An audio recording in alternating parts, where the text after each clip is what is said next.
نشهد أن لا إله إلا الله وحده لا شريك له ونشهد أن سيدنا ونبينا وحبيبنا ومولانا محمدا عبد الله ورسوله الذي أرسله بالحق بشيرا ونذيرا وداعيا إلى الله بإذنه وسراجا منيرا أما بعد فقد قال الله تعالى في كلامه المجيد وفرقان الحميد সবাই আমার সাথে পড়ুন আউযু বিল্লাহি মিনাশ শাইতানির রাজীম বিসমিল্লাহির রাহমানির রহিম ومنهم من يقول ربنا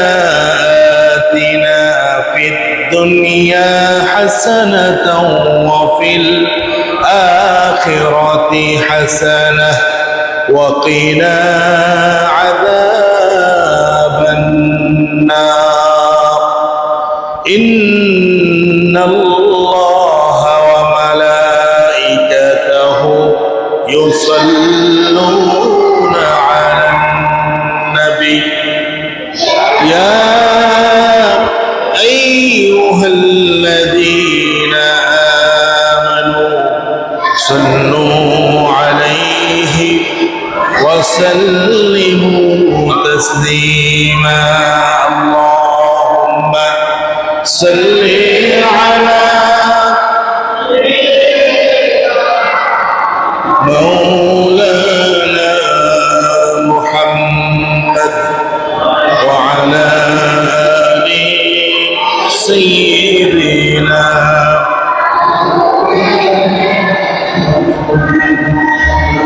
মনামার কাদেরে দিলামার কাদেরে যেতে সোনার মদিনা মনামার কাদেরে দিলামার কাদেরে যেতে সোনার মদিনা যে মদিনা ধন্য হলো পে নবীর ঠিকানা আল্লাহুম্মা সাল্লি আলা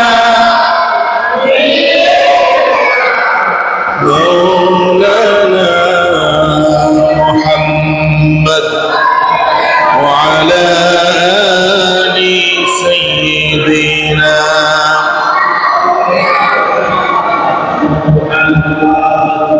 আমাকে শহীদ করে সেই মিছিলে শামিল করে নিও আমাকে শহীদ করে সেই মিছিলে শামিল করে নিও যেই মিছিলের নেতা আমির হামজা খোবায়েব খাবা তোমার ছিল যারা অতি প্রিয় শামিল করে নিও আল্লাহুম্মা সাল্লি আলা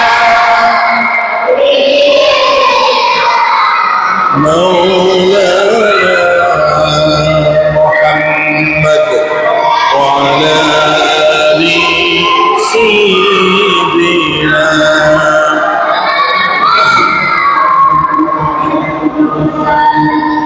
আল্লাহ আজ্জাতাল জালালের আলিশান দরবারে প্রাণ খুলে বিনয় এবং বিনম্রতার সাথে কৃতজ্ঞতার সাথে শুকরিয়া আদায় করছি, সুজুদ পেশ করছি যে আল্লাহ সুবহানাহু ওয়া তাআলা দয়া করে, মেহেরবানি করে, অনুগ্রহ করে সপ্তাহের শ্রেষ্ঠ দিন সাইয়্যিদুল আইয়াম জুমার দিনে সালাতুল জুমআ আদায় করার নিয়তে আমাদেরকে মসজিদে আসার বসার তৌফিক দিয়েছেন।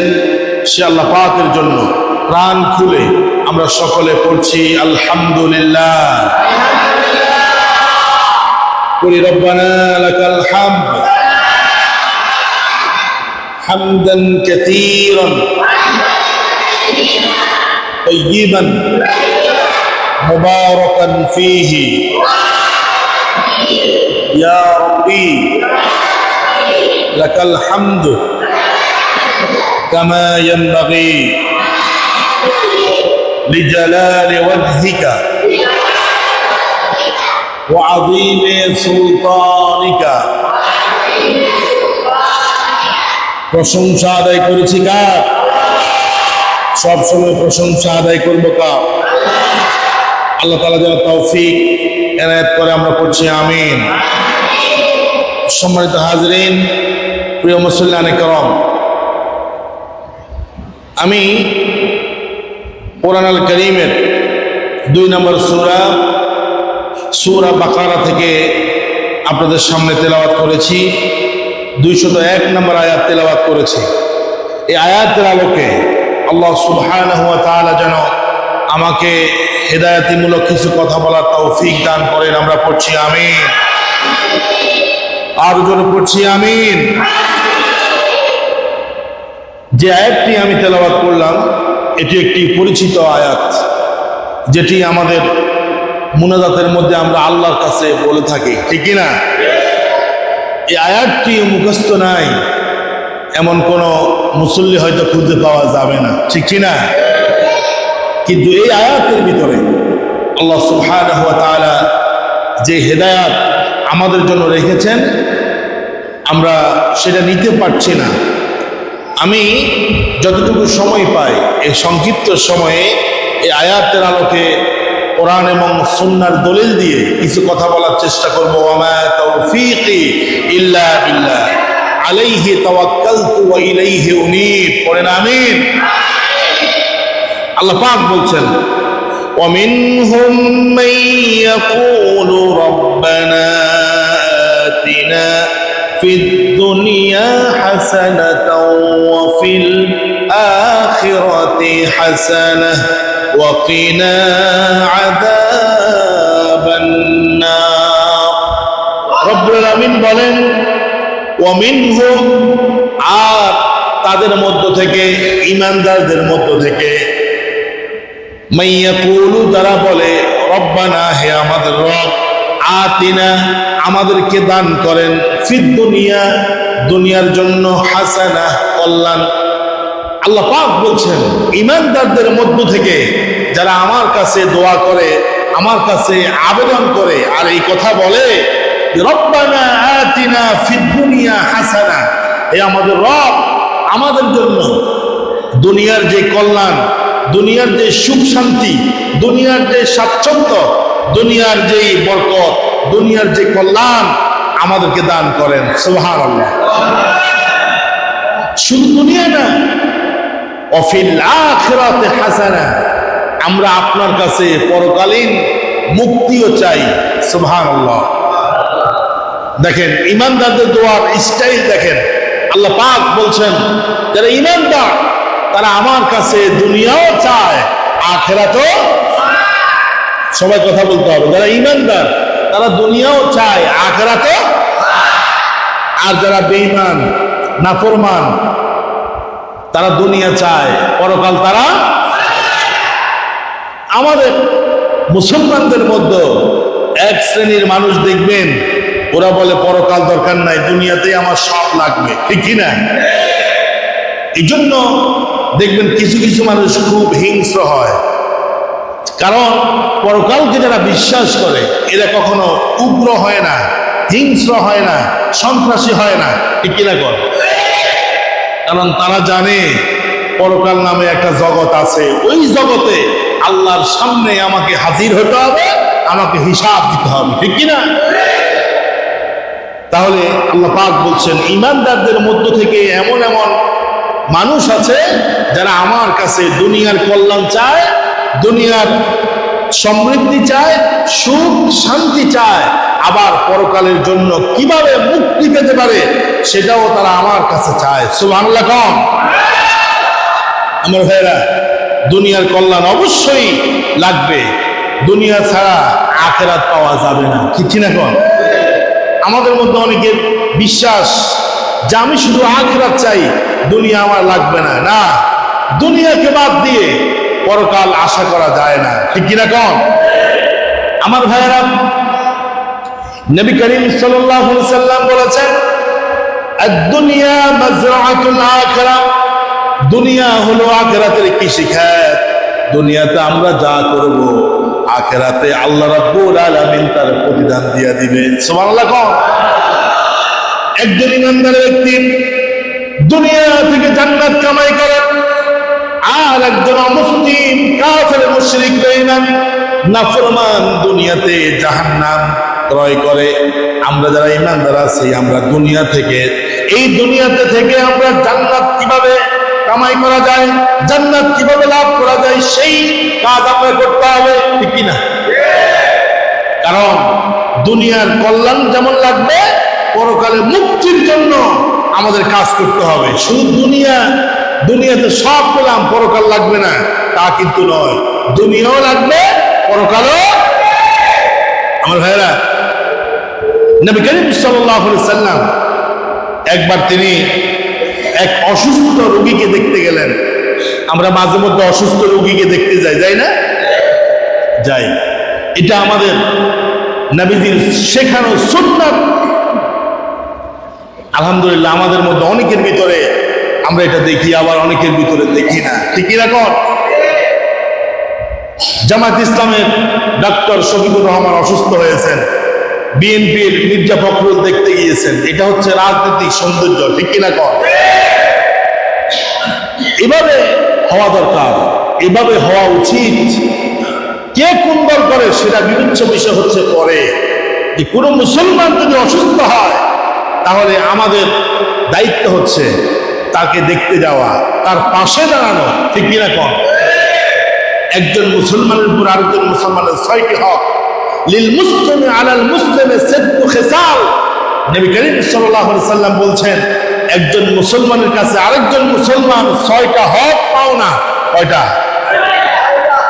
যখন সে অসুস্থ হবে, ইয়াউদুহু ইদা মারাদা, যখন কোন মুসলমান অসুস্থ হবে তখন তাকে দেখতে যাওয়া, এটা একজন মুসলমানের উপর আরেকজন মুসলমানের হক, ঠিক কিনা? কোন আমার ভাইয়েরা, সম্মানিত দিনী ভাইয়েরা, এখন রাসূল সাল্লাল্লাহু আলাইহি সাল্লাম একজন অসুস্থ রোগীকে দেখতে গেলেন, মুমূর্ষু অবস্থা। আল্লাহ রাসূল জিজ্ঞাসা করলেন, হাল কুনতা তাদউ বিশাইইন, ও আল্লাহর গোলাম, ও আল্লাহর বান্দা, তুমি তো মারাত্মক অসুস্থ হয়ে গেছো, তুমি কি আল্লাহর কাছে কোনো দোয়া করো নাকি? আল্লাহর কাছে তুমি কোনো কিছু চাও নাকি? লোকটি বলল, আমি সব সময় আল্লাহর কাছে দোয়া করি, আল্লাহুম্মা মা কুনতা মুআকাবি বিহি ফিল আখিরাতে ফাআজ্জিলহু লি ফিদ দুনিয়া। আল্লাহ, তুমি আমাকে রোগ দিয়া, অসুস্থতা দিয়া এমন কষ্ট দিচ্ছ, আল্লাহ এই কষ্ট আমি আর সহ্য করতে পারতেছি না। রব্বুল আলামিন, পরকালে আমার জন্য আরো কত মারাত্মক কষ্ট আছে, মারাত্মক শাস্তি আছে। আমি আল্লাহর কাছে এই জন্য দোয়া করি, আল্লাহ ওই পরকালের শাস্তিকে দুনিয়াতে দিয়া পরকালের শাস্তিটাকে তুমি মাফ করে দিও। এইভাবে আমি প্রতিদিন আল্লাহর কাছে দোয়া করি। কথা বুঝে আসছে? পরকালে আমাকে শাস্তি দিও না, ফাআজ্জিলহু লি ফিদ দুনিয়া, ওই পরকালের শাস্তিটা আমাকে দুনিয়াতে দিয়ে দাও, পরকালে আমাকে কোনো শাস্তি দিও। আল্লাহ রাসূল বলছেন, না, তুমি এভাবে দোয়া করবে না। আল্লাহর শাস্তি দুনিয়াটা যেরকম মারাত্মক, পরকালেরটাও। আল্লাহর শাস্তি কামনা করবে না, বরং তুমি আল্লাহর কাছে দোয়া করো। কুল, তুমি এই কথা বলো, রব্বানা আতিনা ফিদ দুনিয়া হাসানাতাও وفي الآخرة حسنة وقنا عذاب النار বলো আল্লাহ দুনিয়াতে আমাকে সুখ শান্তি দান করো, অসুস্থতা আমাকে তুমি দিও না। আল্লাহু আকবার। আচ্ছা কোন অসুস্থতা এটা কষ্ট না? রাসূল শিখায় দিচ্ছে, শিখে নেন যে তুমি বলো যে আল্লাহ আমাকে দুনিয়াতেও সুখ শান্তি দেন আর পরকালে আমাকে মুক্তির ব্যবস্থা করে দেন জাহান্নাম থেকে, ওয়াকিনা আযাবান নার, আল্লাহ জাহান্নামের আযাব থেকে আমাদেরকে বাঁচায় দিয়ে তুমি এই দোয়া করো। সাহাবী সাথে সাথে রাসূলের সাথে ঠোঁটে ঠোঁট মিলায় পড়লেন রব্বানা আতিনা ফিদ দুনিয়া হাসানা ওয়া ফিল আখিরাতি হাসানা ওয়া কিনা আযাবান নার। আল্লাহু আকবার। ওই সাহাবী এই দোয়া পড়তেছিলেন। কোন কোন বর্ণনার মধ্যে এসেছে সাহাবী যখন এই দোয়া পড়েছে সাহাবীর অসুস্থতাকে আল্লাহ সুবহানাহু ওয়া তাআলা কমিয়ে দিয়েছে। সুবহানাল্লাহ। যখনই বিপদে মুসিবতে পড়বেন, অসুস্থতার মধ্যে পড়বেন, দোয়া করতে বলবেন না। দোয়া যে কত উপকারী জিনিস এটা যারা দোয়া করে আল্লাহর কাছ থেকে ফলাফল পেয়েছে তারাই জানে। আমরা তো এখন নিজের দোয়া নিজেরা করি না, করি কথা বলে করি করি না। চিন্তা করি আমি বিপদে পড়ছি, শুক্রবারে 5 কেজি জিলাপি আর 50 টাকা হুজুরকে দিলেই আমার বিপদ দূর হয়ে যাবে না। আল্লাহ পাক বলছেন উদউনি, আমাকে ডাকো, তুমি নিজেই ডাকো। আমরা অন্যকে দিয়ে দোয়া করাই, ঠিক আছে করবেন, কিন্তু আপনার যেই দোয়া আপনি যদি আল্লাহর কাছে চান তাহলে খুশি হবে কে? আল্লাহ। দুনিয়ার কথাই বলেন, আপনার কাছে যদি একজন অন্যের মাধ্যম দিয়ে চায় আপনি কি দেন? দেন না। বায়া মাধ্যমে চাইতে যদি ব্যক্তি নিজে আপনার কাছে চায় আপনি খুশি হন যে অমুকে আমার কাছে একটু চাইছে। কথা বুঝেন নাই? এই জন্য অন্যকে দিয়ে করবেন পরে, আগে আপনি নিজেই চাইবেন আল্লাহর কাছে কি লাগবে আপনি আল্লাহর কাছে ফরিয়াদ করবেন। সুবহানাল্লাহ। আবার একদিন আনাস রাদিয়াল্লাহু তাআলা তিনি তার ঘরের মধ্যে বসে আছেন, কয়েকজন সাহাবায়ে কেরাম আসলো, এসে বলছে আনাস তুমি তো রাসূলের একজন প্রিয় সাহাবী, 10টি বছর নবীজির খেদমত করেছ, তুমি তো রাসূলের খুব আদরের সাহাবী। ওগো আনাস আমাদের জন্য একটু দোয়া করো, আল্লাহর কাছে আমাদের জন্য একটু দোয়া করো, আল্লাহ যেন আমাদের বিপদ মুসিবত কষ্টগুলো দূর করে দেয়। আনাস রাদিয়াল্লাহু তাআলা আনহু এই কথা শুনে তিনি আল্লাহর কাছে দোয়া করলেন রব্বানা আতিনা ফিদ দুনিয়া হাসানা ওয়া ফিল আখিরাতি হাসানা ওয়া কিনা আযাবান নার। এখন পাবলিক বলতেছে, মানুষরা বলতেছে যে আপনাকে বলছি দোয়া করার জন্য, আপনি শুধু এই দোয়াটা করেই শেষ। এটা কিসের দোয়া করলেন? আর কি কোনো দোয়া নাই? আল্লাহু আকবার। তো কি দোয়া করছেন? এত সংক্ষেপ দোয়া। আনাস রাদিয়াল্লাহু তাআলা আনহু বলছেন মা তুরিদুনা, তোমরা আর কি চাও?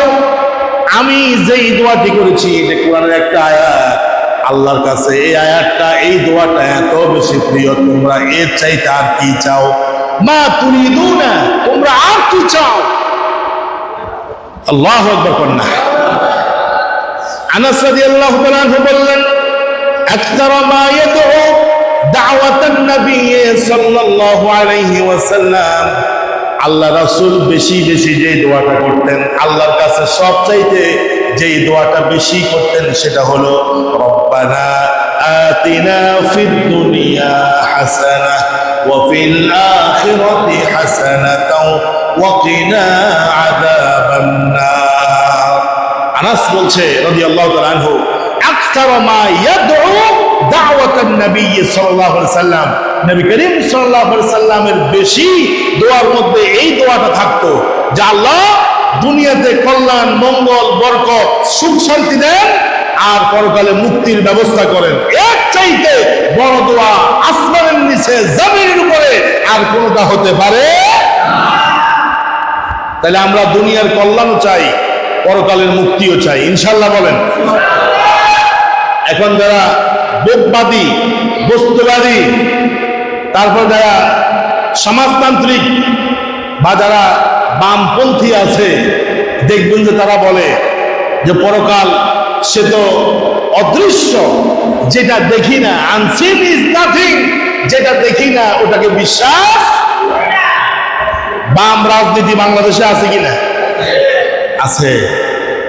ঢাকা বিশ্ববিদ্যালয়ে এদেশের মেধাবী ছাত্র সংগঠন তারা একটা প্রদর্শনীর আয়োজন করেছে।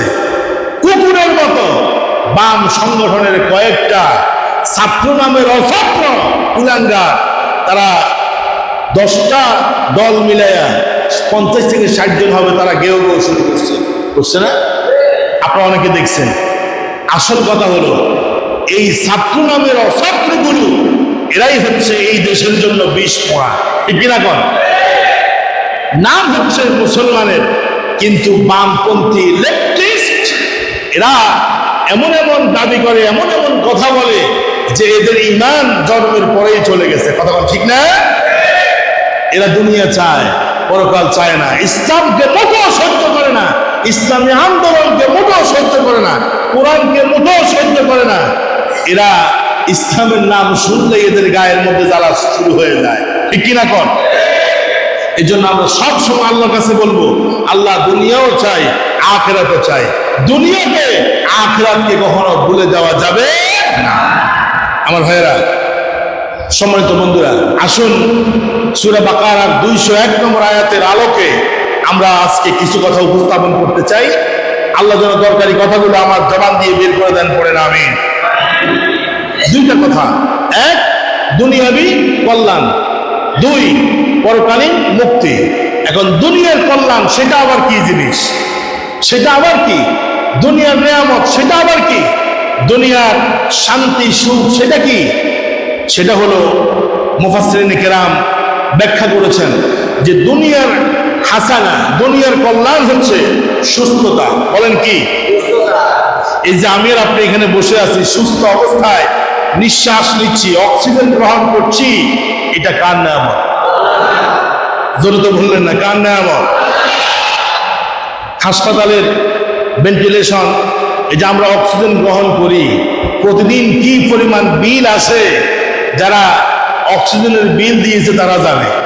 তা আমি আর আপনি প্রতিদিন যে কত লিটার অক্সিজেন গ্রহণ করছি, আল্লাহ সুবহানাহু ওয়া তাআলাকে কখনো কি বিল দিতে হচ্ছে? সবাইকে হচ্ছে? নিঃশ্বাস আপনি চেয়েছেন, যদি নিতে না পারেন আপনি লাশ। আপনি কি?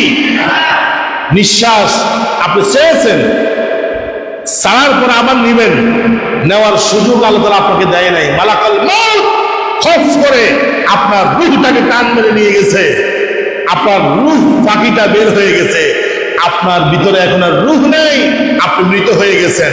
তাহলে নিঃশ্বাস একটা ফেলেছেন, আরেকটা নিবেন, এর মধ্যেই আপনার জীবন শেষ। আল্লাহু আকবার। প্রতিদিন আপনি যে নিঃশ্বাস নিচ্ছেন, অক্সিজেন নিচ্ছেন, আল্লাহ পাকের এই আলো বাতাস গ্রহণ করছেন, সুস্থ আছেন, এটা এর চাইতে বড় নিয়ামত পৃথিবীতে আর কিছুই হতে পারে না। আল্লাহু আকবার। আমি আপনাদেরকে বলছি, ধরেন একজন ব্যক্তির কোটি কোটি টাকা আছে, কিন্তু সে অসুস্থ। আবার আরেকজন মানুষের চলার মতো, বাঁচার মতো সামান্য কিছু অর্থ আছে। আচ্ছা বলেন তো দেখি, আপনার কাছে কোন ব্যক্তিটা ধনী? সবাই কোন? সবাই কোন? যে ব্যক্তি সুস্থ আছে কিন্তু কারি টাকা নাই, বাড়ি নাই, গাড়ি নাই, অর্থ কারি সম্পদ নাই, কিন্তু আল্লাহ তাআলা তাকে সুস্থ রেখেছে, আমার কাছে ইন্ডিভিজুয়ালি মনে হচ্ছে ওই ব্যক্তিটাই হচ্ছে সবচাইতে বড় ধনী। সুবহানাল্লাহ। আল্লাহু আকবার। সিডনিতে এক লোক অসুস্থ হয়েছে, ডাক্তার জন্য টাকা এনেছে, ডাক্তার বলছে আপনার এই টাকা দিয়ে আপনাকে চিকিৎসা করা যাবে না, এর চাইতে 5 গুণ টাকা আনলেও আপনাকে চিকিৎসা করা হবে না, আপনার চিকিৎসা দিয়ে আপনার ভালো করা যাবে না। লোকটি বলছে যে আমার কাছে এই টাকাগুলো না থেকে যদি আমাকে আল্লাহ তাআলা সুস্থতা দান করতো, আমার কাছে সেটাই ভালো ছিল। সুবহানাল্লাহ। মুফাসসিরিনে কেরাম বললেন, এই পৃথিবীতে আল্লাহ রাব্বুল আলামিন বান্দাকে যত নিয়ামত দিয়েছেন, তার মধ্যে সবচাইতে বড় নিয়ামত হলো সুস্থতা। সবচাইতে বড় নিয়ামত কি? আল্লাহ রাসূলের কাছে একজন আসলো, একজন সাহাবী এসে বললেন, ইয়া রাসূলুল্লাহ, ইয়া হাবিবাল্লাহ, আমি যদি আল্লাহর কাছে কোনো কিছু চাই, সর্বপ্রথম আল্লাহর কাছে আমি কোন জিনিসটা চাইব? কোন জিনিসটা আমি আল্লাহর কাছে চাইব? আল্লাহ রাসূল বললেন, সাল্লাল্লাহুল আফওয়া, তুমি যদি কখনো আল্লাহর কাছে কোনো কিছু চাও, তাহলে সবার আগে তুমি যেটা চাইবা সেটা হলো, আল্লাহ তুমি আমাকে সুস্থ রাখো, ভালো রাখো। আল্লাহু আকবার। সাল্লাল্লাহুল আফওয়া, আল্লাহর কাছে বলো যে আল্লাহ তুমি আমাকে সুস্থ রাখো, অসুস্থ করো না। তাইলে বোঝা গেল সুস্থতার চাইতে বড় নিয়ামত পৃথিবীতে আর হতে পারে না। শুধু তাই না, নবী করিম সাল্লাল্লাহু আলাইহি সাল্লাম বলছেন, আল আফিয়াতু কানজুন, আল আফিয়াতু কানজুন, সুস্থতা এটা হলো একটা মানে আল্লাহর কাছে সুস্থতা হলো, আল্লাহ যাকে সুস্থতা দেয়, এই সুস্থতা হলো কানজুন। কানজুন মানে হলো সম্পদ, গুপ্তধন। গুপ্তধন বুঝলেন? গুপ্তধন যেটা মানুষ লুকিয়ে রাখে, যে সম্পদ মানুষ লুকিয়ে রাখে।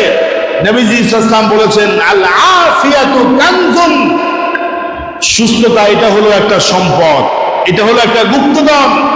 লা ইয়ারিফু কদরাহু, এই সুস্থতার নিয়ামত তারা বুঝে না, ইল্লা মান যাকাল মারাদা, তবে ওই ব্যক্তি সুস্থতার নিয়ামত বুঝে যেই ব্যক্তি অসুস্থ হয়েছে। আল্লাহু আকবার। এখন যে আপনি সুস্থ আছেন, আপনি বুঝবেন না যে সুস্থতা কি নিয়ামত। যার দাঁত আছে, দাঁত পড়ে যাওয়ার আগে ওই বেচারা বুঝে না যে দাঁত কি নিয়ামত। কথা বুঝছেন? যার পা আছে, ওই ব্যক্তি পা থাকতে বুঝে না যে পা কি নিয়ামত। যার হাত আছে, হাত থাকতে ওই বেচারা বুঝে না যে হাত কি নিয়ামত। যার চোখ আছে, চোখ হারানোর আগে সে বুঝে না যে চোখ কি নিয়ামত। আল্লাহু আকবার। রাসূল সাল্লাল্লাহু আলাইহি ওয়াসাল্লাম বলেছেন, যে ব্যক্তি অসুস্থ হয়েছে, ইল্লা মান যাকাল মারাদা, যে ব্যক্তি অসুস্থ হয়েছে ওই ব্যক্তি ছাড়া আর কেউ বোঝে না যে সুস্থতা কত বড় আল্লাহর নিয়ামত। আল্লাহু আকবার। আমরা আজকে নামাজ পড়তে এসেছি না, আল্লাহর বহু গোলাম আছে জুমার দিন নামাজও পড়ে না, আছে কিনা? অসংখ্য আছে, অসংখ্য আছে, অসংখ্য। জুমার দিনও বেচা বিক্রি নিয়ে ব্যস্ত, জুমার দিনও দুনিয়া নিয়ে ব্যস্ত, জুমার দিনও সে দুনিয়া কামাই করার জন্য ব্যস্ত। অথচ সে যে কামাই করছে হাত দিয়ে, পা দিয়ে সে ভর করছে, চোখ দিয়ে দেখতেছে, কান দিয়ে শুনতেছে, মেধা খাটিয়ে ব্যবসা করছে, তার সব নিয়ামতগুলো যিনি দিয়েছেন তিনি কে? আল্লাহ পাক বলছেন, সুস্থ আছো, নিয়ামতের কদর করতেছো না, আমার গোলামি করছো না। ইন্না সামআ ওয়াল বাসারা ওয়াল ফুআদা, কিয়ামতের দিন তোমার চোখ, তোমার অন্তর, তোমার কান, তোমার সব কিছু জিজ্ঞাসিত হবে যে আমি যে তোমাকে সুস্থ রেখেছি, আমার হক আদায় করেছো কিনা। এই জন্য দুনিয়ার কল্যাণ, দুনিয়ার কল্যাণের মধ্যে প্রথম হচ্ছে সুস্থতা। যাকে আল্লাহ সুস্থ রেখেছেন তাকে আল্লাহ দুনিয়ার সব চাইতে বেশি ধনী বানিয়েছেন। সুবহানাল্লাহ। যাকে আল্লাহ সুস্থ রেখেছেন, দুনিয়ার শ্রেষ্ঠ সম্পদ আল্লাহ তাকে দান করেছেন। আল্লাহু আকবার। আমার ভাইরা, নবী করিম সাল্লাল্লাহু আলাইহি সাল্লাম বলেছেন, নি'মাতান মাগবুনুন ফীহিমা কাসীরুম মিনান নাস, আস-সিহহাত ওয়াল ফারাগ। দুইটা নিয়ামতের বিষয়ে মানুষ গাফেল। কয়টা? সবাই কথা বললে আমার একটু ভালো লাগে। বলেন কয়টা? নি'মাতান, দুইটা নিয়ামত, মাগবুনুন ফীহিমা কাসীরুম মিনান নাস। নবীজি সাল্লাল্লাহু আলাইহি ওয়াসাল্লাম বলেছেন, দুইটা নিয়ামতের বিষয়ে অধিকাংশ মানুষ গাফেল। এক, আস-সিহহা, সুস্বাস্থ্য। বলেন এক নম্বর কি? সুস্বাস্থ্য। স্বাস্থ্য ভালো আছে, নেতাগিরি করে। স্বাস্থ্য ভালো আছে, সন্ত্রাসী করে। স্বাস্থ্য ভালো আছে, কি করে? পান্ডামি করে। কথা বুঝেন নাই? আপনার এরপরে রাসূল বলছেন, ওয়াল ফারাগ, অবসর। অবসর সময় ফেলে জুয়া খেলে, আসেনি না? আপনাদের এদিকে মনে হয় নাই? আমি শুনেছি আমাদের বউ বাজারের এদিকে নাকি জামাইরা, বউ বাজারের এদিকে জামাইরা নাকি একটু মোটামুটি লাল পানি টানি খায় মাঝে মধ্যে। এরপরে আপনার মাঝে মধ্যে একটু ডুয়া, বুঝেন নাই? মাদকের আড্ডা। আপনাদের এই যে পাশেই এই অঞ্চলগুলোতে অনেক জায়গায় স্পট আছে। আমি মাঝে মধ্যে অবাক হই যে আমাদের সমাজ ব্যবস্থার মধ্যে মনে হয় ভালো মানুষ কমে যাচ্ছে, প্রতিবাদী মানুষ কমে যাচ্ছে। এই মসজিদের সব মুসল্লিরা যায় যদি মাদকের আস্তানাতে যদি যায় হানা দেয়, তাহলে কি মাদক সেবিরে থাকবে? বাবা খোদ থাকবে? ইয়াবা খোদ থাকবে? থাকবে না। ওরা তো 5-6 জন, আমরা 5,000 10,000 মানুষ পারি না কেন? মনোবলকে চাঙ্গা করতে হবে, মাদকের আস্তানা গুড়িয়ে দিতে হবে, ঠিক কিনা? বাবা খোদের আস্তানা গুড়িয়ে দিতে হবে, চাঁদাবাজদের আস্তানা গুড়িয়ে দিতে হবে। কারা দিবে? আমরা দিব। বলেন কারা দিবে? আমরা মসজিদে আসলে এক, মসজিদ থেকে বাইরে গেলে উনি এই দল উনি এই দল, বাগ বাগ হয়ে না। মুসল্লিরা সব সময় ঐক্যবদ্ধ থাকবে, ঠিক কিনা বলেন? আমি বলি যেই সমাজের মুসল্লিরা ঐক্যবদ্ধ থাকে সেই সমাজে কোনো অপকর্ম হতে পারে না, ঠিক কিনা? কন আলোচনা করেন না কেন, ঠিক কিনা? অবসর সময় পেলে মদের আড্ডায় বসে যায়, অবসর সময় পেলে বাবা খোররা বাবা নিয়ে ব্যস্ত হয়ে যায়, অবসর সময় পেলে জুয়ারিরা জুয়ায় ব্যস্ত হয়ে যায়। আপনার অবসর সময় পেলেই ক্যারাম বোর্ড খেলে, আছে কিনা? অথচ আল্লাহ পাক বলছেন ফাইদা ফারাগতা ফানসাব, তুমি যখনই অবসর হবে তখন আমি আল্লাহর ইবাদতে মশগুল হয়ে যাও। আল্লাহু আকবার। আর আমরা অবসর সময় পেলে যত অপকর্ম আছে সবগুলো আমরা করে ফেলি। এই জন্য রাসূল বলছে 2টা নিয়ামত, এই 2টা নিয়ামতের বিষয়ে আমার অধিকাংশ উম্মত গাফেল। 1 নম্বর হচ্ছে সুস্থতা। সুস্থ অবস্থায় মানুষ ভালো কাজ করতে চায় না, যখন অসুস্থ হয়ে যায় তখন বুঝে যে আহারে অসুস্থ হয়ে গেছি, ভালো অবস্থায় তো ভালো কিছু করতে পারলাম না। এরকম আছে কিনা? যখন আছে কিনা, তখন লাভ হবে না। নবী করিম সাল্লাল্লাহু আলাইহি ওয়াসাল্লাম বলছেন ইগতানিম খামসান ক্বাবলা খামসিন, 5টা জিনিসকে 5টা জিনিসের আগে গনিমত মনে করো। তার মধ্যে একটা হচ্ছে ওয়াসিহাতাকা ক্বাবলা সাকামিকা, অসুস্থ হওয়ার আগে সুস্থ সময়কে মূল্য দাও, বলেছেন মুহাম্মদ সাল্লাল্লাহু। আমার ভাইরা, এই জন্য আমরা আল্লাহর কাছে যে বলি রব্বানা আতিনা ফিদ দুনিয়া হাসানা, আল্লাহ দুনিয়ার কল্যাণ আমাদেরকে দান করো। এই দুনিয়ার কল্যাণের মধ্যে প্রথম কল্যাণ হচ্ছে as-sihhatu wal আফিয়া, সুস্থতা। আল্লাহ যেন আমাদেরকে সুস্থতা দান করে, পড়ে না আমিন। আচ্ছা কোন তো আল্লাহ রাসূল এই দুনিয়াতে এসেছেন, 63 বছর হায়াত পেয়েছে। রাসূলও মাঝে মধ্যে অসুস্থ হতেন না? জোরে হতেন না? তবে রাসূলের অসুস্থতা কম ছিল। অসুস্থতা কি ছিল? কারণ রাসূলকে যিনি নিয়ন্ত্রণ করতেন তিনি কে? রাসূল অসুস্থ ছিলেন না, রাসূলকে অসুস্থ করার পায়তারা করা হয়েছিল। একজন ইহুদি মহিলা রাসূলকে দাওয়াত দিয়ে ওই খাওয়ার মধ্যে বিষ মিশায়া রাসূলকে খাওয়াইছে মারার জন্য। বুঝেন নাই? রাসূল ওই খাবার খাওয়ার সময় পড়েছে বিসমিল্লাহিল্লাযী লা ইয়াদুররু মা ইসমিহি শাইউন ফিল আরদি ওয়ালা ফিস সামা। আল্লাহু আকবার। যে আল্লাহ তোমার নামে শুরু করতেছি, লা ইয়াদুররু, আর তোমার নামে শুরু করলে পৃথিবীর মধ্যে বিষ কেন, আরো মারাত্মক জিনিস হলেও সেটা কোনো ক্ষতি করতে পারে না। লা ইয়াদুররু মা ইসমিহি শাইউন ফিল আরদি ওয়ালা ফিস সামা, আল্লাহর নাম নিলে পরে আসমান আর জমিনে নিরাপত্তা দান করে কে? আল্লাহ। রাসূল খেয়েছেন এই দোয়া পড়ে, তখন অসুস্থ হন নাই। কিন্তু মৃত্যুর কয়েক মাস পূর্বে এই যে আখেরি সাহার সম্ভা, আগামী 20 তারিখ, এই আমাদের সামনে যে 20 তারিখ আসতেছে, আজকে হচ্ছে 15 তারিখ, এই 20 তারিখে আখেরি সাহার সম্ভা নবী করিম সাল্লাল্লাহু আলাইহি ওয়াসাল্লাম অসুস্থ হচ্ছেন আস্তে আস্তে। আমার ভাইরা দেখেন, রাসূলকে মারার জন্য বিষ প্রয়োগ করা হয়েছে। আর এখনকার যুগে ইসলামী আন্দোলনের কর্মীদেরকে, মুফাসসিরদেরকে, কোরআনের পাখিদেরকে মারার জন্য মেডিকেল কিলিং করা হয়, ঠিক কিনা? এই যে গতকাল 14ই আগস্ট, আজকে 2 বছর হয়ে গেছে, আমাদের কোরআনের পাখি এই দেশের তাওহীদি জনতা হৃদয়ের স্পন্দন, যে দল করুক প্রত্যেক মানুষের কাছে যিনি প্রিয় ছিলেন মরহুম আল্লামা দিলওয়ার হোসেন সাঈদী, ঠিক কিনা? তাকে 12টি বছর জেলখানে রাখা হয়েছে। রাখার পরে দেখতেছে যে মরতেছে না, আল্লাহ তার হায়াত রেখেছে কোরআনের জন্য, ঠিক না? জালিমরা কি করলো? সুস্থ সবল হাস্যজ্জ্বল একজন মানুষকে চিকিৎসার কথা বলে হাসপাতালে এনে মেডিকেল কিলিং করে ইনজেকশন পুশ করে আরো কি করছে আল্লাহ জানে, তাকে মেরেছে, দুনিয়া থেকে বিদায় করেছে। কারণ ওরা জানে যে এক আল্লামা সাঈদী পুরো বাংলাদেশের চিত্রকে পাল্টিয়ে দিতে পারে, ঠিক কিনা? এক আল্লামা সাঈদীর আহ্বানে লক্ষ লক্ষ মানুষ জড়ো হতে পারে, ঠিক না?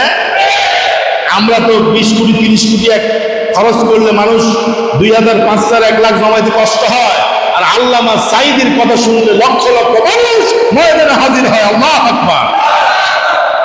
তাহলে ওই যুগে রাসূলকে মারার জন্য ইহুদি মহিলা বিষ দিছে, আর এই যুগের ডাইনি কোরআনের পাখিকে মেডিকেল কিলিং এর মাধ্যমে হত্যা করেছে, ঠিক কিনা?